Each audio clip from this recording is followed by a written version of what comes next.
Glórias a Deus, aleluia. Deus, que maravilha, aleluia, Jesus.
Eu queria passear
Graças a Deus.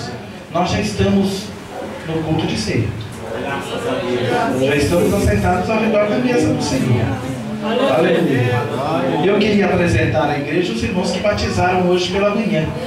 Aleluia. Os irmãos que passaram pelas águas do batismo, fique de pé. Irmão Neto. Deixa eu gravar o nome do casal. Irmão Emerson e Sheila. Emerson e Sheila. Não vou esquecer mais. Emerson e Sheila. Irmão Neto. Os irmãos estão felizes por ter estes irmãos agora como membros do corpo de Cristo. Estão?